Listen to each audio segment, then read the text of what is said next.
Well, good evening to my YouTube friends out there. Thank you for stopping by. I so appreciate it. If it's your first time here, thank you. I hope you hang in there and listen to what got to say. I hope it's worthwhile. I want to thank every one of you that have subscribed. I am still totally at awe that you would even listen to me, stop by and listen, and let alone subscribe. And I hope I have something worthwhile for you to, because your time is valuable. All of our time is so valuable. Just like, I got my work weekend. I got 46 hours in this week. And when I come home, I'm just really tired. I sit down and I said, well, I'm just going to sit down for about 15 or 20 minutes. Next thing I know, a whole hour's went by. Do you all do that? So today, because I go out to my car for my breaks and my lunch. I like to just get away and get in my vehicle. Well, let me back up. Monday, this is Friday. Monday, about on my 2 o'clock break, I started my car because it was warm enough I wanted to roll my window down. Or no, let's see. I think Monday was cold and I wanted to turn the heat on. I'm trying to think because first part of the week it was cold and snowy, and then it got real warm. That's what it was. I started my car, and the light came on for my front left tire. I said, oh no. So I didn't know what was wrong with it, and I was just getting ready to have a oil change and stuff. I had an appointment for Tuesday. I was taking an hour off work. I put in for it so I could take an hour off and get there in time for them to do my maintenance on my car. Well, that was Monday. That tire did that.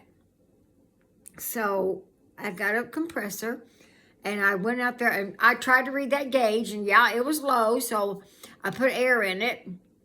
And I went ahead and checked all of them was kind of low. They weren't low to where the lights came on. But anyway, I did that.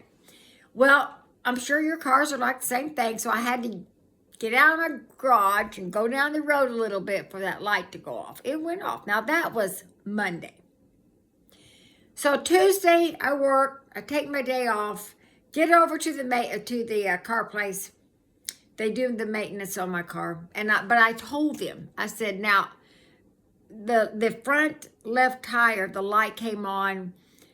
Make sure you double check that for me because, I put air in it and the light went off. It should be okay. But anyway, that was Tuesday. Okay, so they supposedly checked it and rotated my tires, did all the oil change, put all the stuff in there. Paid my bill. Now that was Tuesday. Wednesday's fine. Thursday's fine. Today, guess what?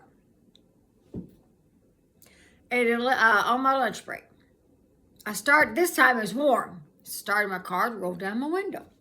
The light's on again. What? I called them. I said, hey, this blah, blah, blah. I said, I was in there Tuesday and you all said my tires are good. The same light's on. I said, I need you to get me in. Well, he says, well, I can get you in at like 2 o'clock.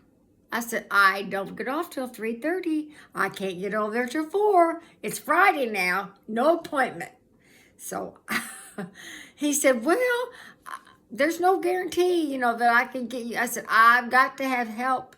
I said, you all looked at my car. You told me my tires were good.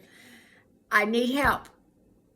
I said, I'm coming over there at 4 o'clock because they're mechanics and maintenance people. They leave at 5. So he said, okay, I can't guarantee you anything. I said, I'm coming over. Miss Barbara, determined. So I got over there at 4. And he checked that tire. Well, they rotated it, see? So I didn't know which tire it was that when I took it in. I don't know how they rotate it. I mean, where they put the tires. That tire now, and I seen it. It had a nail in it. It wasn't the same tire because they rotated the tires. Well, they said they did, okay? I'm just going to believe they did. So, they checked everything, and they'd already told me they had a tire sale going on. That well, let me tell you this: same original tires as when I bought the car. I've had it for 5 years now, so the tread didn't. I don't drive a whole lot of miles, so the tread didn't look bad. But it's on the inside. It's kind of like a well, not rotten, but it's starting to break down to where I really need to consider, because you know how the salespeople are, consider buying tires. Well, I need to make sure my car is maintained. So they have a sale on until the end of April. But this month, the rest of this month and the end of April, you buy 3 tires, you get 1 tire for $1. And it's supposed to also cover their labor, all that. But I think, yeah, but you still have to pay for the alignment. Anyway, so the nail is on the edge of the tire, which he said, I have to just take their word for it. That particular word, that nail was, it could not be patched. And he said, I know you were talking about buying tires. See, I don't know. I have to believe that they didn't just take advantage of me, but I couldn't go there. I could not go there. I was going to protect myself. I said, yeah, I want you to figure out what it'd be. I said, here's what my deal. This is what I tell them. Here's my deal. You put me one of them new tires on there, set me up for an appointment with the deal you told me the other day. You buy 3 and you get 1 for $1. Put 1 on today, since it wasn't an appointment. Put it down. I'll pay for my tires. You set me up an appointment, and I'll come back in, and you put the other 3 on. Well, he scratches his head. He said, well, I don't know if I can do that, but I'll see if I can help you. I said, okay. So he goes in, comes back out. He said, well, I've got a couple of men they're still working on some things, and they said they can stay till 5:30. Would you like us to go ahead and do that? I said, absolutely, because I was going to buy tires anyway. And I said, if this is the price and I'm here, do it. I don't know if I was smart or not. I just know I got 4 new tires on now.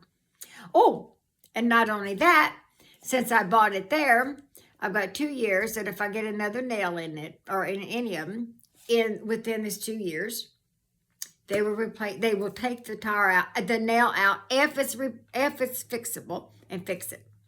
If it's not fixable, they will replace the tire free. Hallelujah. That was kind of lengthy to tell you all that. Anyway, I want to tell you how my day was. So I want to get back on just a little bit here. And by the way, it's inspiration and crafts. I'm promising you, I'm telling you, I will get some crafts on here. I just finished again, like I said, the 46-hour week, and I haven't done much crafting, but I am going to, because I absolutely love it, and that was part of my channel, the inspiration and crafting. But this is part 3. It's not, these are not just real long, these series. I did the resentment series, and then this criticism, I did part 1 and part 2, and this is part 3. Criticism just goes hand in hand with resentment. And this information was from one of our churches that I attend. And it's in 1985. It was a youth meeting in 1985. Absolutely chock full of ways that we have in this life and how to overcome them. And it's still excellent for today. Excellent. This is not old stuff. Yeah, the book's old. It's excellent. Oh, well, I think it is. It's much, much help. So, phase 3, part 3. If you watch the other 2, you'll know where we're at here. But this one here, part 3, it says valid criticism. And like I'm having to read it because I don't have this stuff memorized. First, diffuse your emotions.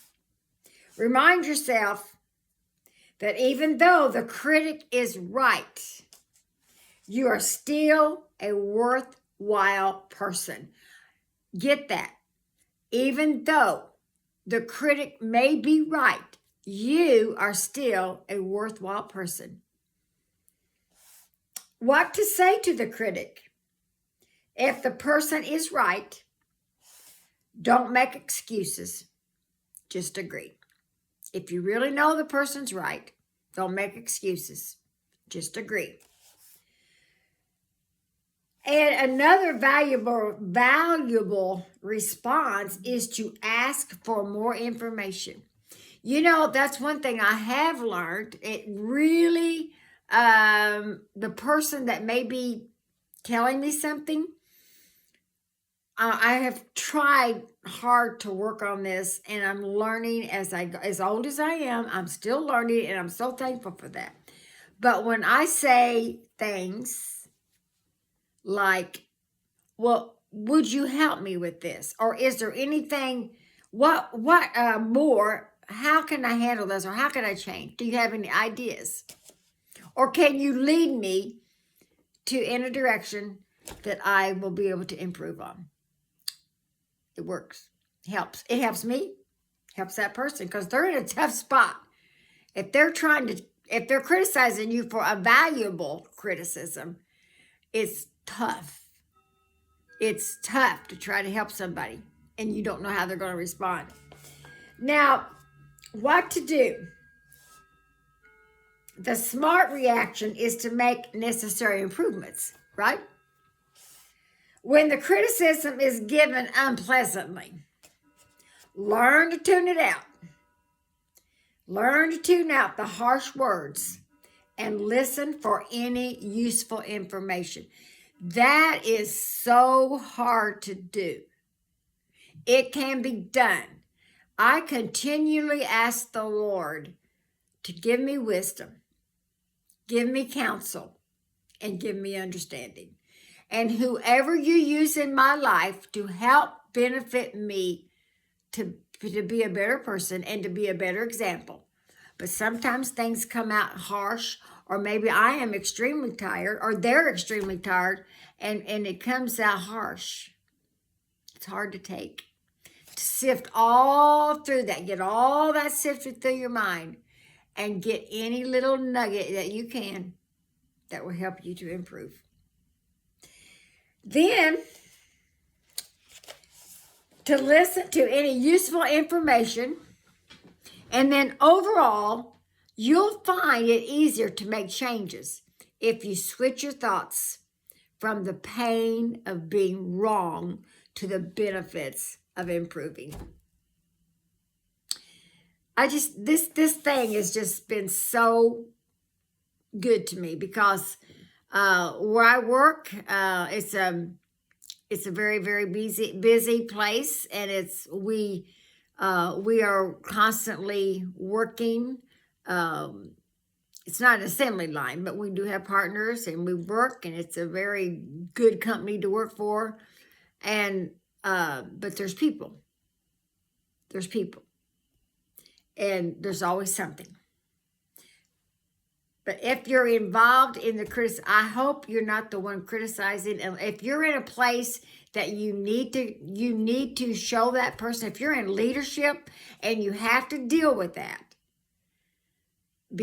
ask for wisdom, ask for counsel, and ask for understanding how to handle that particular person. Nobody's the same. We're not out of a cookie cutter. So take care of yourself, and thank you so much. I hope there's still more. I got probably one more session on this criticism. So take care of yourself, and the Lord loves you. And thank you for stopping by. Subscribe and like, and I hope you have a wonderful weekend. I don't know where you all are at, but I'm in Indiana, and it got up to I think it got up to in the 70s. Talk like it might even be 80 tomorrow. So I hope you have a wonderful weekend, and I hope all your loved ones are well. And if they're not, I pray for those that are sick and afflicted, those that are discouraged, those that have lost loved ones, those that are facing surgeries, those that are recovering from surgery, families that are broken up. You're waiting on your kids, wondering where they're at, and you just want to be loved. So let's take care of each other. Love one another. Be kind and gentle to one another. All right. I hope and pray that I get to talk to you later. Take care of yourself. God bless.